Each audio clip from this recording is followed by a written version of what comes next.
अस्सलाम वालेकुम नाजरीन, मैं हूं तस्मीन जावेद और मैं वी न्यूज़ से हाजिर हूं। नाजरीन, कराची मेरा शहर है और मैं इस शहर से बहुत मोहब्बत करता हूं। आप भी इस शहर से मोहब्बत करते हैं और तमाम पाकिस्तानी इस शहर को बहुत कदर की निगाह से देखते हैं। मगर अब कुछ ऐसा हुआ है कि इकोनॉमिक इंटेलिजेंस यूनिट ने एक रिपोर्ट शाया की है, जो कि वो हर साल शाया करती है और जिसको पढ़ के मुझे कोई हैरत नहीं हुई। उस रिपोर्ट के मुताबिक आज भी कराची जो है वो लीस्ट लिवेबल सिटी के तौर पे, यानी है कि यहाँ पे कोई रहना चाहता नहीं है उस हवाले से, क्योंकि यहाँ पे जो है इंफ्रास्ट्रक्चर के इश्यूज हैं, यहाँ पे जो है सेहत के मसाइल हैं। उस हवाले से कराची का नंबर फिर से 170 नंबर पे है और टोटल 173 शहरों की लिस्ट थी, जिसमें मेरा शहर 170 नंबर पे है। इकोनॉमिक इंटेलिजेंस यूनिट की जो रिपोर्ट है हर साल शाया होती है, जिसको सूबाई हुकूमत जो है या हुकाम है इस शहर के, वो ये कह के रद्द कर देते हैं ये कोई प्रोपेगेंडा है। ये जो है एक तरह से सही अक्कासी नहीं है शहर के मारूजी हालात की या ज़मीनी हकाइक से, बिल्कुल इस मुख्तलिफ बात है। लेकिन सवाल ये पैदा ये होता है कि हर बार ऐसा क्यों हो रहा है कि चलिए ठीक है, तनज़्ज़ुली की तरफ तो नहीं जा रहा, वो क्या तनज़्ज़ुली की तरफ जाएगा, क्योंकि वो 170 नंबर पे है। मजीद 3 शहर और नीचे हैं, जिसमें ढाका भी है कराची के बाद। तरक्की क्यों नहीं हो पा रही? दावे तो सब करते हैं कि हमने सड़कें बना दी हैं, हमने ये कर दिया है, हमने फ्लाईओवर्स बना दिए हैं।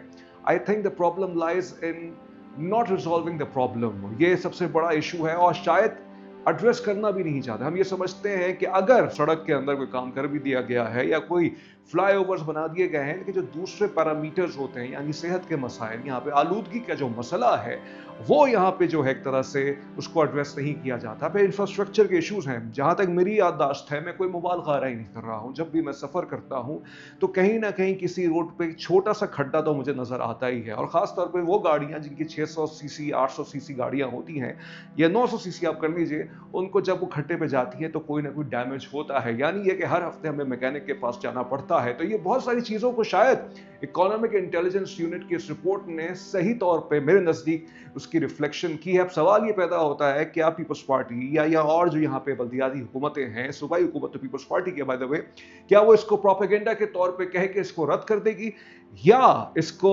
एड्रेस करने की कोशिश करेगी? ये एक सवालिया निशान है जो मैं समझता हूँ कि जिसको पीपल्स पार्टी की हुकूमत को जवाब देना होगा और यहाँ पे जिन जिन लोगों की यहाँ पे मुख्तलिफ जुरिस्डिक्शंस हैं, उनको भी इसका जवाब देना होगा।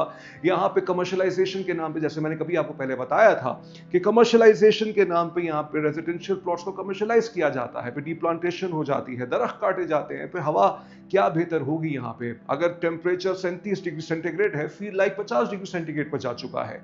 ये मसाइल है। अब ये मसाइल जो हैं शायद अब बहुत ज़्यादा जो है हमारे हाथों से निकल गए हैं। शायद हल यही है कि हम इन चीज़ों को सोचे बैठ के और रिफ्लेक्ट करें कि गलती कहाँ हो रही है और अपने आप की अकाउंटेबिलिटी करना, एहतसाब करना कोई गलत चीज़ नहीं। काश मेरा शहर अगर 170 से 160 पे आ जाए अगले साल, मुझे खुशी होगी। लेकिन ये कब होगा मुमकिन? ये उसी वक्त मुमकिन होगा कि जब एक्सपेंशन को ये नहीं कहा जाएगा कि ये तरक्की है। एक्सपेंशन के साथ साथ आपको दीगर और लवाजमात को पूरा करना होता है, अपने कॉम्पिटेंस के इशू को रिजॉल्व करना होता है, अपने सेहत के मसले को, अपने इंफ्रास्ट्रक्चर के इशूज को रिजॉल्व करना होता है।